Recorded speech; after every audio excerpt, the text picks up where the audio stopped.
Hello प्यारे दोस्तों, कैसे हैं आप सब लोग। उम्मीद करती हूँ आप सब लोग बहुत ही अच्छे होंगे और आपकी तैयारी भी बहुत अच्छे तरीके से चल रही है। तो स्वागत करती हूँ आपका अपने YouTube channel Smita the smile पर। और मैं आपकी स्मिता लेकर आ गई हूँ कुछ नए और क्वेश्चंस जो कि आपकी तैयारी को बहुत ही अच्छे तरीके से बहुत अच्छे लेवल पर पहुंचाने की कोशिश करेंगे। तो आप अगर चैनल पर नए हैं तो चैनल पर पहली बार विज़िट कर रहे हैं तो जितने भी मेरे वीडियोस पुराने डले हुए हैं जो आपने नहीं देखे हैं, जो भी कि बहुत ही काम के हैं और आपके एग्ज़ाम में बहुत ही कारगर सिद्ध होंगे, तो आपको उन सीरीज़ को ज़रूर से देख लेना है, उन सेशंस को ज़रूर से देख लेना है। मैंने उनकी प्लेलिस्ट बना दी है तो आपको ढूंढने में कोई प्रॉब्लम नहीं जाएगी। सीक्वेंस वाइज उसी प्लेलिस्ट में आपको मिल जाएंगी सीरीज़। तो आप बढ़िया से ज्वाइन करिए चैनल को और सीरीज़ को पूरी तरीके से देख लीजिए। चलो सेशन को बढ़ाते हैं। हे फ्रेंड्स, तो मैनेजमेंट के कुछ नए एमसीक्यूज़ के साथ मैं फिर से हाजिर हो गई हूँ आपकी अपनी स्मिता। और स्वागत है आपके अपने YouTube channel Smita the smile पर।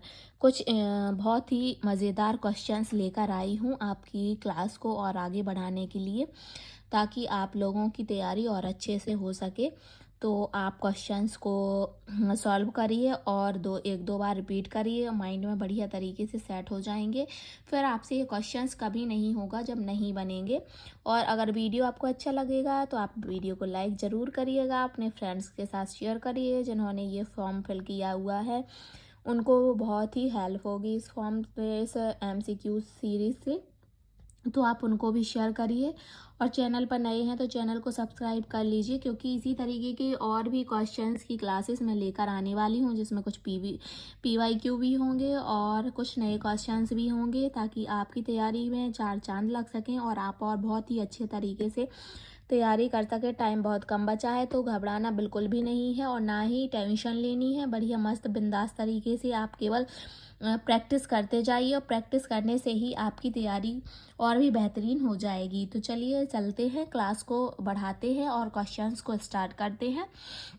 आज का फर्स्ट क्वेश्चन है जो कि ये है, MBO का अर्थ है। जो MBO है ये मैनेजमेंट, फ्रेंड्स ये मैनेजमेंट के क्वेश्चंस हैं। तो मैनेजमेंट सब्जेक्ट को थोड़ा सा समझना पड़ता है और समझ जाएंगे आप तो बहुत अच्छे तरीके से आपको बन जाएगी। पहले मैनेजमेंट सिर्फ बिजनेस में यूज़ किया जाता था, बाकी अब ऐसा कोई भी क्षेत्र नहीं बचा है जहाँ पर मैनेजमेंट का यूज़ ना हो। यहाँ तक कि रोज़मर्रा की चीज़ों में भी मैनेजमेंट का यूज़ हो रहा है। तो मैनेजमेंट तो लगभग सभी को ही आता है, बस थोड़ा सा समझ लेंगे, थोड़ा सा ट्रिकी सब्जेक्ट है, समझ में आ जाएगा तो बहुत अच्छे से क्वेश्चंस आप बना पाओगे। तो चलिए पढ़ते हैं MBO का मीनिंग। MBO का मीनिंग क्या है? Managements by officers, management by occasions, management by opportunities और मैनेजमेंट बाय ऑब्जेक्टिव्स। तो बताना है कि मैनेजमेंट का सही अर्थ क्या है। तो ये क्वेश्चंस बहुत ही इम्पोर्टेंट है। मैनेजमेंट सब्जेक्ट अगर आप पढ़ रहे हैं तो इसको जानना आपको बहुत ज़रूरी है। तो मैनेजमेंट जो है उसका अर्थ है मैनेजमेंट बाय ऑब्जेक्टिव्स। मैनेजमेंट देखो, मैनेजमेंट का अर्थ यही होता है कि ये कोई टारगेट होता है जिसके लिए एक टीम तैयार की जाती है और सभी टीम के सभी सदस्यों का मकसद उसी उद्देश्य को पाना होता है जिस उद्देश्य से मैनेजमेंट ग्रुप तैयार किया गया है। तो मैनेजमेंट बाय ऑब्जेक्ट्स इसका सही अर्थ होगा। चलिए बढ़ते हैं नेक्स्ट क्वेश्चन की तरफ। नेक्स्ट क्वेश्चन है, ग्रेकुनास ने किस सिद्धांत का प्रतिपादन किया है? जो ग्रेकुनास हैं उन्होंने किस सिद्धांत का प्रतिपादन किया है ये बताना है आपको। और जो ऐसे जो सिद्धांत देने वाले हैं उनके सिद्धांत और उनका नाम जरूर याद करना है और माइंड में सेट करके रखना है, क्योंकि इस टाइप से क्वेश्चंस आ सकते हैं जो कि टाइम रीड करने के बाद तुरंत ही बन जाते हैं और इनमें ज़्यादा टाइम नहीं लगता है। तो इस तरीके के क्वेश्चंस आपको ज़रूर से पढ़ लेने हैं और इनको एक कीवर्ड के थ्रू सेट कर लेने हैं माइंड में। तो ग्रेकुनास ने कौन सा सिद्धांत दिया है? संतुलन का, प्रतिनिधि का, नियंत्रण के विस्तार का या सामान्य प्रबंधन का। पूछा जा रहा है कि ग्रेकुनास का जो सिद्धांत है वह कौन सा सिद्धांत उन्होंने प्रतिपादित किया है। तो इसका राइट आंसर ऑप्शन सी हो जाएगा, नियंत्रण के विस्तार का। तो ग्रेकुनास ने जो सिद्धांत दिया है, जो प्रिंसिपल है उनका, जिसका प्रतिपादन ग्रेगुनस ने किया है वो है नियंत्रण के विस्तार का सिद्धांत। चलिए,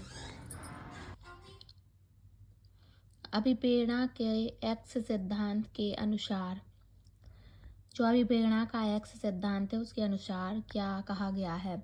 श्रमिकों को मार्गदर्शन एवं कड़े नियंत्रण की आवश्यकता होती है। श्रमिक स्व मार्गदर्शन तथा स्व नियंत्रण में विश्वास करते हैं।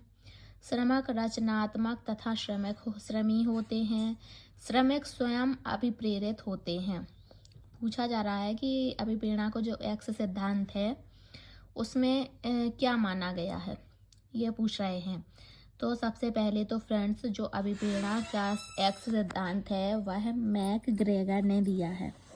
जो मैकग्रेगर हैं उन्होंने अभिप्रेरणा के 2 सिद्धांत दिए थे, एक्स और वाई सिद्धांत। अभिप्रेरणा के एक्स सिद्धांत और अभिप्रेरणा का वाई सिद्धांत। अभिप्रेरणा का जो एक्स सिद्धांत है वह कहता है कि श्रमिकों को, उसके अनुसार श्रमिकों को कामचोर माना गया है, कि श्रमिक कामचोर होते हैं, उनको कड़े नियंत्रण और मार्गदर्शन की आवश्यकता होती है।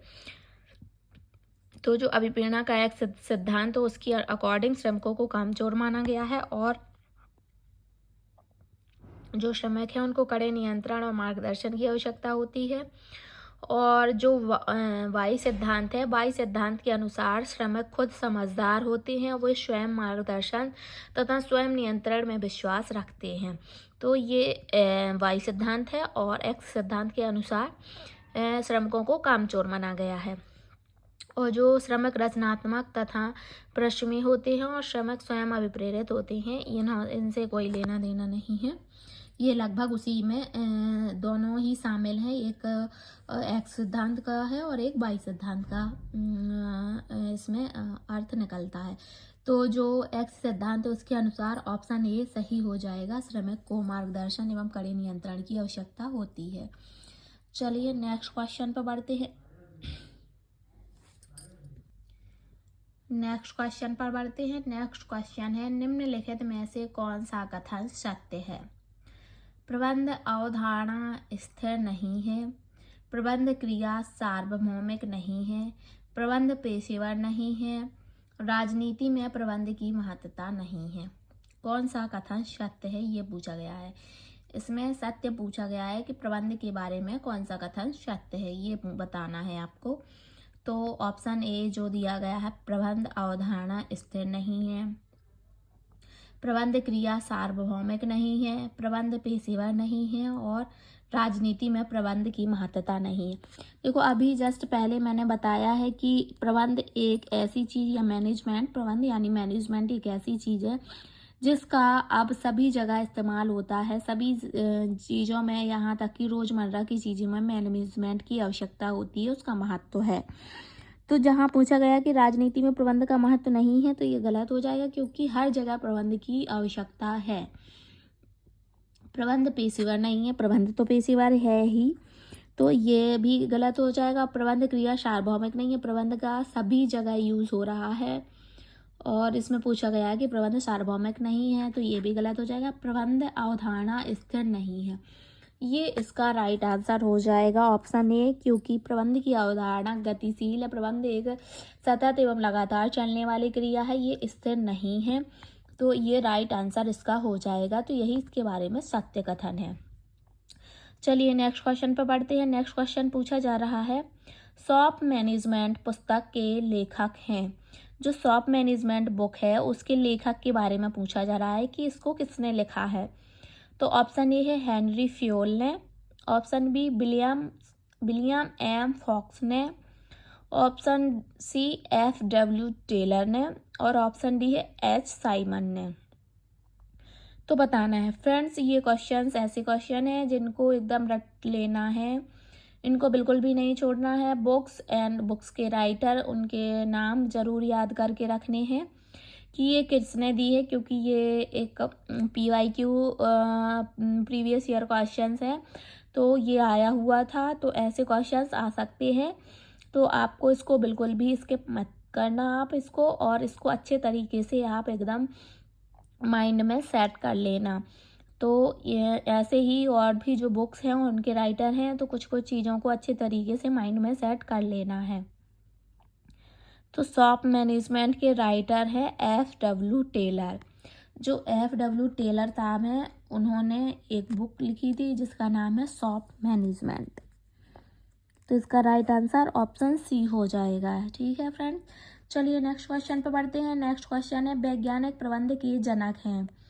जो वैज्ञानिक प्रबंध है साइंटिफिक मैनेजमेंट है उसके जनक को पूछा गया है। उसको किसने जन्म दिया? हेनरी फ्योल ने, पीटर एफ ड्रकर ने, F.W. टेलर ने, H. साइमन ने। तो वैज्ञानिक प्रबंध के जो पिता हैं उन्हें F.W. टेलर को माना जाता है। वैज्ञानिक प्रबंध के पिता कहें, जनक कहें, जो भी हैं वो F.W. टेलर हैं। इन्हीं ने ही वैज्ञानिक प्रबंध की संरचना की थी। तो इस तरीके के क्वेश्चंस बहुत ही इम्पोर्टेंट है जो कि आज की क्लास में है। तो आपको ये क्लास बिल्कुल भी स्किप नहीं करनी है, बल्कि इसको 2 से 3 बार आपको अच्छे तरीके से माइंड में सेट करके रखना है और 2 से 3 बार इसका रिवीजन करना है। फिर आपसे एक भी क्वेश्चंस नहीं रहेगा जो आपसे बनेगा नहीं या इस सेशन से बाहर जाएगा क्वेश्चन। तो आपको इस तरीके के क्वेश्चन बहुत ही बढ़िया तरीके से एकदम रट लेने हैं या कहिए माइंड में सेट कर लेने हैं। और इसका PDF तो आपको ज़रूर निकाल के रख लेना है ताकि आपको वीडियो देखने का टाइम ना मिले, क्योंकि वीडियो में थोड़ा सा समय ज़्यादा लग जाता है। तो आप उसकी हार्ड कॉपी ज़रूर निकलवा के रख लीजिए और हार्ड कॉपी से ही आप रिवीजन करिए। 2 से 3 बार आप हार्ड कॉपी को देख लेंगे तो आपको बढ़िया तरीके से माइंड में फिक्स हो जाएगा। यहाँ तक कि जगह फिक्स हो जाती है माइंड में कि इस जगह पे ये क्वेश्चन था और इस टाइप का इसका आंसर था। इस तरीके से सेटिंग हो जाती है माइंड में, अचेतन मन में वो सेट हो जाता है और फिर टाइम आने पर वो ऑटोमेटिक याद आ जाता है या ऑटोमेटिक माइंड रिपीट कर देता है। तो इस तरीके के क्वेश्चंस जो आज के हैं वो बहुत ही इम्पोर्टेंट क्वेश्चन हैं। चलिए सेशन को आगे बढ़ाते हैं और नेक्स्ट क्वेश्चन पर बढ़ते हैं। जो नेक्स्ट क्वेश्चन है वो है आदेश की एकता का उल्लंघन होता है। रेखीय संगठन में, रेखीय और कर्मचारी संगठन में, क्रियात्मक संगठन में और उपयुक्त सभी में। पूछा जा रहा है आदेश की एकता का उल्लंघन होता है। आदेश की एकता यानी कि एक रेखिक लाइन में, जैसे कि एक उच्च अधिकारी ने अपने कर्मचारी को दिया और उस अधीनस्थ कर्मचारी को दिया, उस अधीनस्थ कर्मचारी ने अपने नीचे वाले कर्मचारी को दिया, उससे नीचे, इस तरीके से एक चेन बनी रहती है कर्मचारियों की, जिसे एक रेखिक संगठन में आदेश की एकता रहती है। तो ये रेखिक संगठन वाला तो सही माना जाएगा और रेखिक और कर्मचारी संगठन भी राइट हो जाएगा। क्रियात्मक संगठन में आदेश की एकता का उल्लंघन हो जाता है। तो जो क्रियात्मक संगठन है वो इसका राइट आंसर हो जाएगा, ऑप्शन सी। क्रियात्मक संगठन में आदेश की एकता का उल्लंघन होता है। ठीक है फ्रेंड्स, तो आई होप आप उसको ये चीज़ें बहुत अच्छे तरीके से समझ में आ गई होंगी। चलिए नेक्स्ट क्वेश्चन पर बढ़ते हैं। नेक्स्ट क्वेश्चन है नियोजन, संगठन, निर्देशन एवं नियंत्रण क्या है? प्रबंध की कार्य है, प्रबंध की उद्देश्य है, प्रबंध के परिणाम है और या फिर उपयुक्त सभी हैं। तो बताना है जो नियोजन, संगठन, निर्देशन एवं नियंत्रण है वो क्या चीज़ें हैं। तो फ्रेंड्स ये प्रबंध के प्रमुख कार्य या मेन कार्य में आ जाते हैं। नियोजन, संगठन, निर्देशन, नियंत्रण और कुछ और भी हैं जैसे कि नियुक्तियां, अभिप्रेरण और ये चीज़ें मुख्य कार्य में आ जाती हैं। कुछ इसके सहायक कार्य भी हैं। तो इस तरीके से ये जो 4-5 चीज़ें हैं ये मुख्य कार्य में आएंगी। तो ये प्रबंध के कार्य में ही हैं जो बहुत ही इम्पोर्टेंट हैं। फ्रेंड्स जो नियोजन, संगठन, निर्देश और नियंत्रण है इनके अलग अलग चैप्टर भी दिए गए हैं।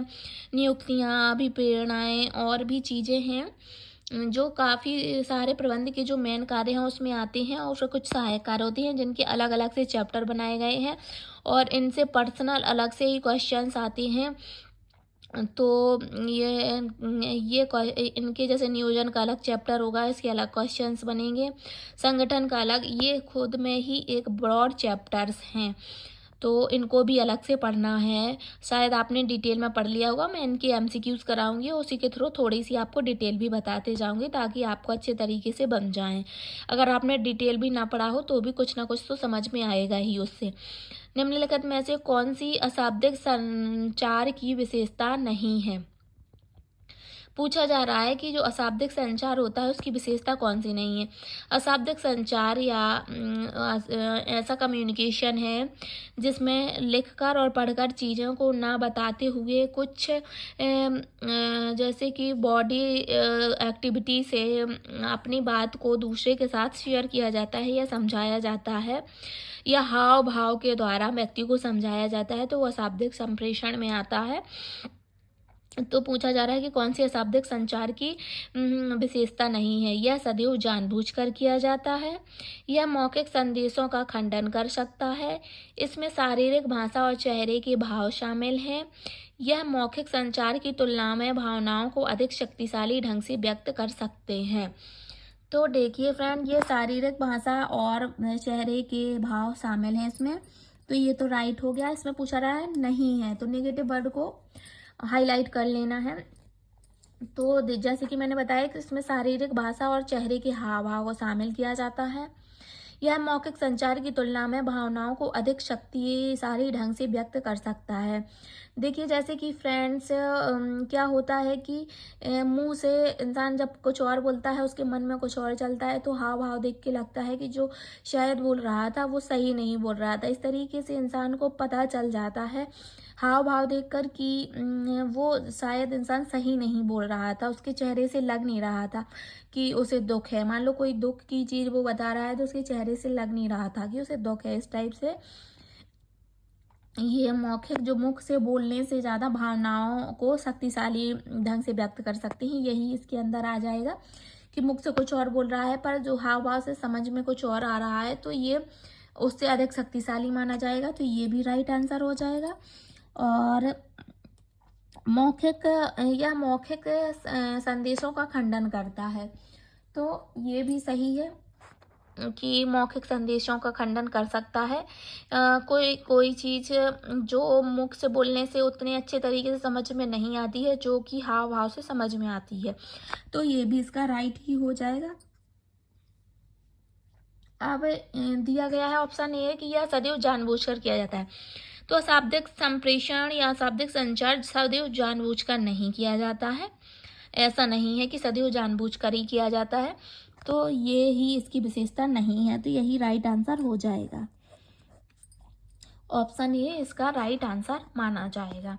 चलिए नेक्स्ट क्वेश्चन पे बढ़ते हैं। पूछा जा रहा है कि वह गुण है जिससे हम जिस व्यक्ति के साथ संवाद कर रहे हैं उनकी मानसिक और मनोवैज्ञानिक स्थिति को समझ पाएंगे। पूछा जा रहा है कि जो 4 दिए गए हैं ऑप्शन, उनमें से एक ऐसा गुण है जिससे हम जिस व्यक्ति के साथ कम्युनिकेशन कर रहे हैं उसकी मानसिक और मनोवैज्ञानिक स्थिति को समझ पाएंगे। तो वह कौन सा गुण है? घृणा है, संवेदना है, सहानुभूति है या उदासीनता है? तो फ्रेंड्स, जैसे ये इसका राइट आंसर सहानुभूति हो जाएगा, ऑप्शन सी। ऑप्शन सी, जैसे कि मान लीजिए कि किसी को कोई दुख है और आप उसको सहानुभूति दिखा रहे हैं, उसके दुख को अपना दुख समझकर या तो उसके दुख में दुखी हो जाते हैं और उसको समझाते हैं कि आप टेंशन मत लीजिए, ऐसा ऐसा हो जाएगा, इस तरीके से हो जाएगा, और आप उसके दुख को लगभग अपना दुख मान लेते हैं और उस तरीके से आप समझाते हैं, तो इस तरीके की जो गुण होता है उसको सहानुभूति कहते हैं। तो इसका राइट आंसर ऑप्शन सी हो जाएगा, सहानुभूति। चलिए नेक्स्ट क्वेश्चन पे बढ़ते हैं। न्यूनतम आवश्यकता कार्यक्रम किस योजना की विशिष्टता थी? पूछा जा रहा है जो न्यूनतम आवश्यकता कार्यक्रम है वह किस योजना की विशिष्टता थी?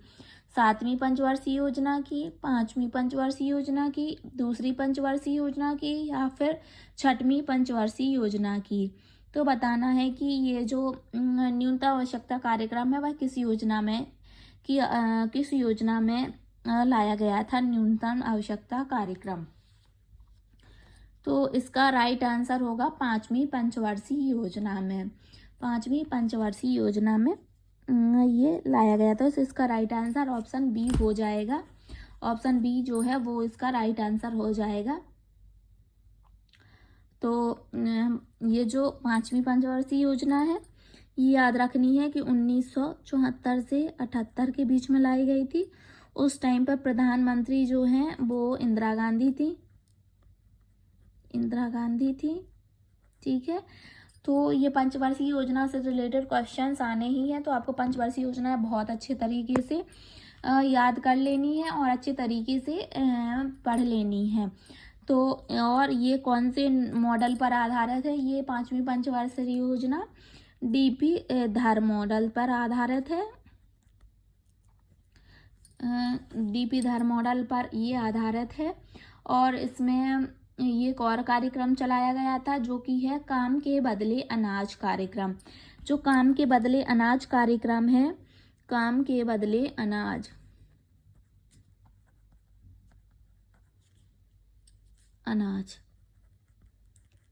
कार्यक्रम भी 5वीं पंचवर्षीय योजना में लाया गया था। तो ये भी है। और जो गरीबी हटाओ का नारा है वो भी इसी पंचवर्षीय योजना में दिया गया था। तो यह गरीबी हटाओ कार्य योजना का नारा भी दिया गया था और राष्ट्रीय राजमार्ग प्रणाली का भी संचालन इसी पंचवर्षीय योजना के अंतर्गत किया गया था। तो जो कि क्या है, गरीबी हटाओ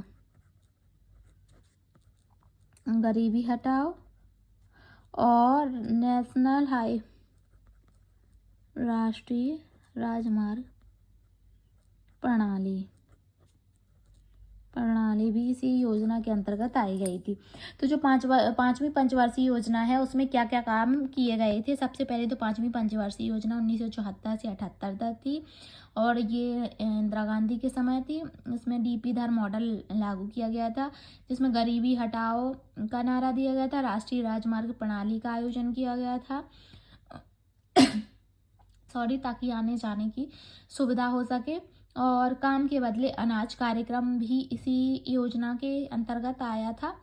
और न्यूनतम आवश्यकता कार्यक्रम जो कि इस क्वेश्चंस में पूछा जा रहा है, न्यूनतम आवश्यकता कार्यक्रम ये भी 5वीं पंचवर्षीय योजना में लागू किया गया था। चलिए इसका राइट आंसर बी हो जाएगा। तो फिर नेक्स्ट क्वेश्चन पर बढ़ते हैं। कमजोर नेतृत्व का क्या परिणाम होगा? जब नेतृत्व कमजोर हो जाए तो उसका क्या परिणाम होगा? संगठन में विघटन होगा, संगठन में विद्रोह होगा, संगठन में नई शक्ति का उदय होगा और कोई प्रभाव नहीं पड़ेगा। तो जब लीडरशिप कमजोर हो जाएगी तो संगठन का जाहिर सी बात है कि विघटन ही हो जाएगा। जब लीडर ही कमजोर पड़ जाएगा तो संगठन का तो विघटन होना ही होना है। तो इसका राइट आंसर ऑप्शन ए हो जाएगा, संगठन में विघटन हो जाएगा। चलिए नेक्स्ट क्वेश्चन पर बढ़ते हैं। नेक्स्ट क्वेश्चन जो है वो है राष्ट्रीय विकास परिषद का गठन किस वर्ष हुआ था?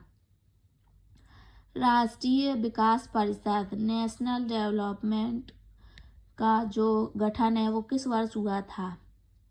नेशनल डेवलपमेंट काउंसिल का गठन किस वर्ष हुआ था? 1947 में, 1952 में, 1965 में या फिर 1996 में? तो इसका राइट आंसर हो जाएगा 1952 में। नेशनल डेवलपमेंट काउंसिल का गठन 1952 में किया गया था। तो आई होप आपको ये सेशन बहुत अच्छा लगा होगा और ये सेशन का लास्ट क्वेश्चन था। आपको सेशन बहुत अच्छे तरीके से समझ में आया होगा। मैंने अच्छे से डिटेल में समझाने की कोशिश करी है और ये बहुत ही इम्पोर्टेंट क्वेश्चन है जैसे कि मैं पहले ही बता चुकी हूँ। तो आपको इनको बिल्कुल भी स्किप नहीं करना है, बहुत अच्छे तरीके से माइंड में सेट कर लेना है। 2-3 बार इसका रिवीजन करना है और चैनल पर नए हैं तो चैनल को सब्सक्राइब कर लीजिए, बेल आइकन प्रेस कर लीजिए ताकि नोटिफिकेशन टाइम से आपको मिल सके। अपने फ्रेंड्स के साथ शेयर करिए जिससे कि उनको भी हेल्प हो सके। और आपको वीडियो अच्छा लगा है तो वीडियो को लाइक करना ज़रूर बनता है आपका, जिससे हम लोगों को भी मोटिवेशन मिलेगा। ऐसे ही बहुत अच्छे बढ़िया तरीके के क्वेश्चंस आपको और भी लेकर आते रहेंगे। तो आप कमेंट करके मुझे बताइए कि आपको कैसा लगा। और हाँ, ये तो आपको ज़रूर बताना है, जो कि आप बताना भूल जाते हैं, कि आपसे 13 में से कितने क्वेश्चंस बने हैं, कितने नंबर आपके आए हैं। ये कमेंट करके सभी को ज़रूर बताना है। चलिए, सेशन को यहीं पर समाप्त करते हैं। फिर से मिलेंगे नए सेशन के साथ, कुछ नए क्वेश्चंस के साथ। तो बने रहिए मेरे चैनल स्मिता द स्माइल पर और जुड़े रहिए, और अपने साथियों को भी जोड़िए इस चैनल से। Thank you for watching. जो भी आज मैंने एमसीक्यूज़ कराए हुए हैं आप लोगों को, उसका पीडीएफ नहीं है, ये फ़ोटोज़ मैंने आपको लगा दी हैं, तो आप हार्ड कॉपी करा